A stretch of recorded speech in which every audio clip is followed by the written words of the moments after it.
ang amin pong ipagkakaloob po sa inyo. At malapit na ho kasi itong halalan, ano? 18 araw na lamang ho. So, pabatiin natin sa Bombo Radio Philippines, dating pinuno ng Philippine National Police at dating senador ng bayan, Senator Panfilo Ping Lacson. Magandang araw po ang aming pagbati mula sa Bombo Radio Philippines. Si Bombo Dennis Hamito po ito. Together with me, si Bombo Jaira Hangayo. Welcome to the program, Mr. Senator. Yeah, magandang umaga, Bombo Dennis and Bombo Jaira. Sa mga sumusubaybay, magandang umaga din. Opo. Okay, una po sa lahat, Mr. Senator, welcome doon ngayon muli tayo nagkausap, ano. Inaasahan po na magkakaroon kayo ng rally na isasagawa diyan ho sa may bahagi ng Pangasinan at may mga aktibidad din sa iba pang mga lugar yung alyansa, no, para sa bagong Pilipinas. Gaano ho ka-confident ang inyong panig na makakamit po ninyo yung suporta ng ating mga kababayan sa naturang mga lugar, lalo't napakalapit na ho ng panahon po ng eleksyon, Mr. Senator?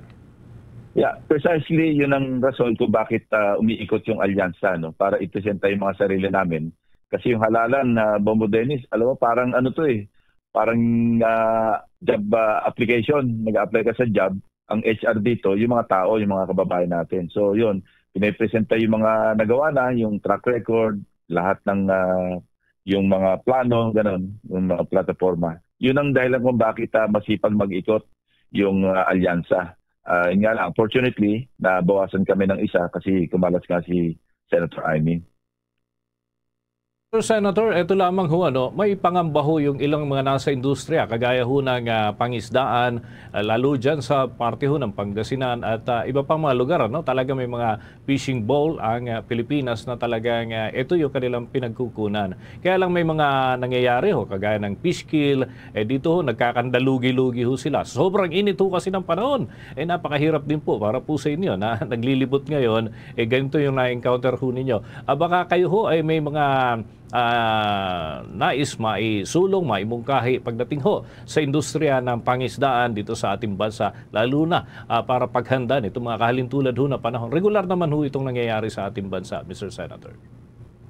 Oo, kasi sobrang init na panahon. Hindi lamang yun, may mga problema tulad sa Iloilo, sa northern part ng Iloilo. Di ba nagkaroon ng problema dahil yung lumabas na Supreme Court ruling na kung saan pinapayagan yung malalaking fishing vessels, na commercial vessels, na pumasok sa municipal waters. So, apektado yung mga fisher folk. So, yun, isa rin yun na dapat tingnan sa pamamagitan ng, kasi meron naman tayong fisheries code, hindi ba? Kaya lang, baka, yun nga, nagkaroon ng bagong ruling yung Supreme Court na pinapayagan. Sa Iloilo, naglabas sila ng ordinansa. Pero hindi sapat yun kasi while temporary, parang reprieve yun, pero hindi magiging permanente. So, kailangan pasukan ng legislation, siguro amendment ng batas para ma-firm up yung pag-protect sa ating mga municipal waters. Sa Laguna de Bay, galing ako kasi sa Muntinlupa, ano, yung mga LGUs around Laguna de Bay, apektado rin sila dahil yung pangangasiwa ng Laguna Lake, nasa LLDA, walang say ang ating mga municipal governments, yung mga local government units. So, magandang proposal, at sabi ko, sususugan ko sa legislation, na kung saan parang gawing members ng board yung lahat ng LGU surrounding Laguna Lake. Kasi dying lake na rin yung Laguna Lake malimit ang fish kill dyan.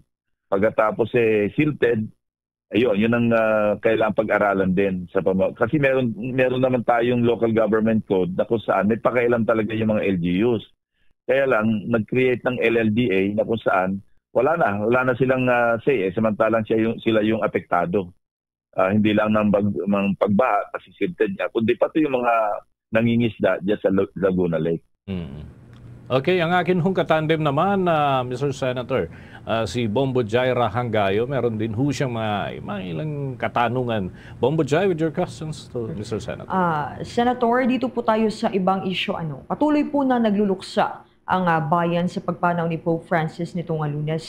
At marami po siyang na-touch na mga buhay dito sa Pilipinas. Kabilang na yung mga nasalanta ng Bagyong Yolanda na kanyang binisita noong dumalo siya sa Pilipinas noong taong 2015. May we know your thoughts about this, Senator?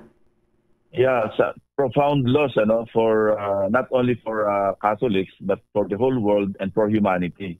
Kasi si Pope Francis naging simbolo na siya ng ng love, hope at saka humility most of all Talaga napaka-humble.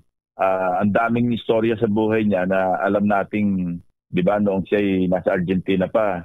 Hindi siya gumagamit ng kotse, nagko-commute siya sa train. Pagkatapos hanggang sa mamatay siya, wooden casket ang gusto niya paglagyan sa kanya.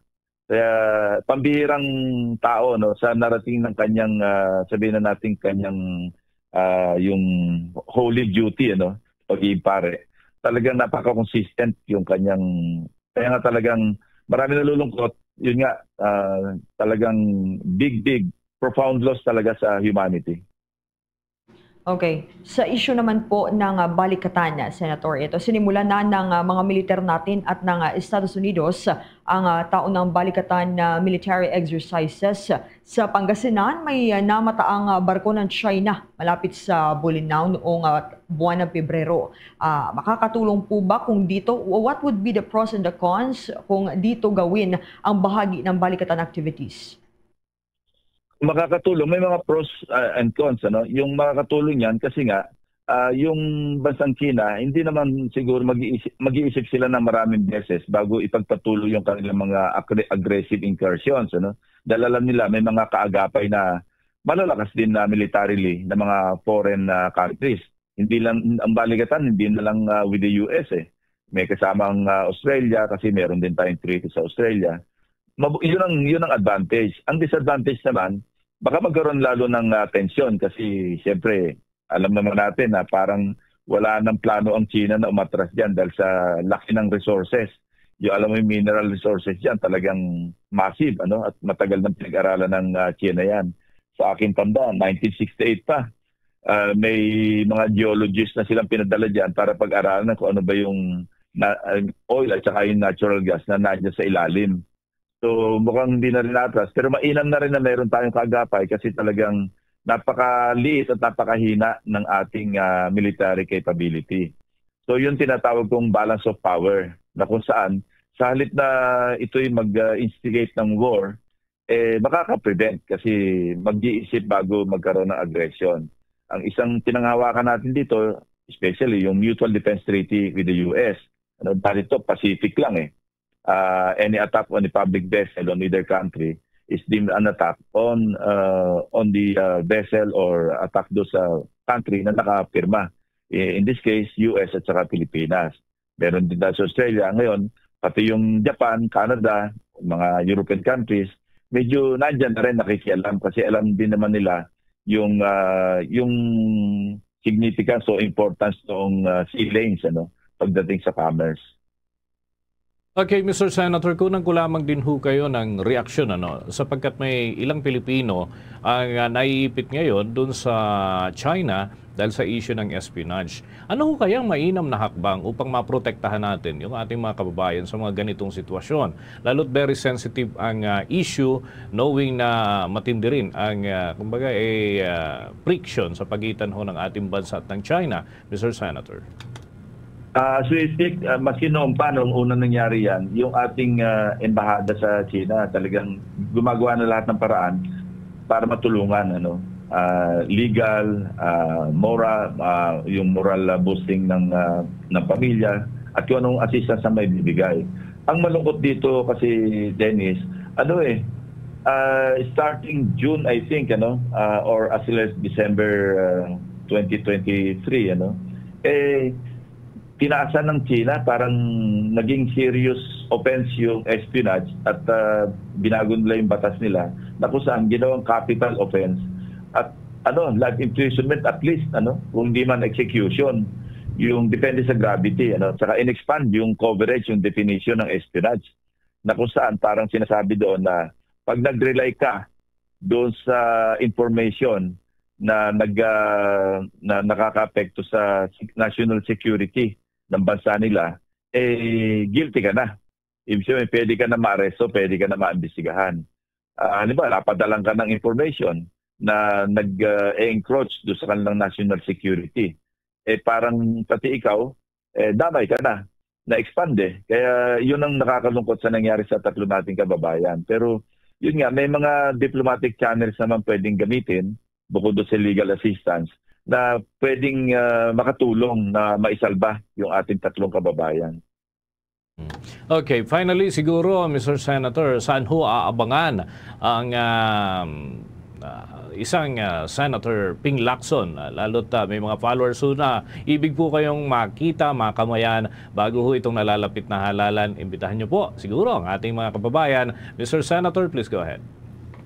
Ako naman, sasabihin ko lang na ang gagawin ko sa Senado kung makakabalik, pagpapatuloy ko lang yung mga dati kong ginagawa, particular na yung pagbabantay sa ating national budget kasi yun talaga yung napaka-importante. One single legislation na must pass, no, dahil hindi bali nang walang ibang panukalang batas na makapasa, pero national budget, yung General Appropriations Act, kailan maipasa kasi ito yung lifeline ng ating ekonomiya, if not the country itself. Ano? At ako'y maglilingkod ng may integridad at saka may disiplina sa Senado kung sakali makakabalik. Okay. With that, maraming salamat po, Mr. Senator, sa mga impormasyon na inyong naibahagi ngayong umagang ito. And good luck. Ingat-ingat po kayo. Napakainit po ng panahon sa paglilibot, Mr. Senator. Kayo rin. Ingat din. Talaga napakainit. Maraming salamat, Bombo Dennis, Bombo Jaira. Mga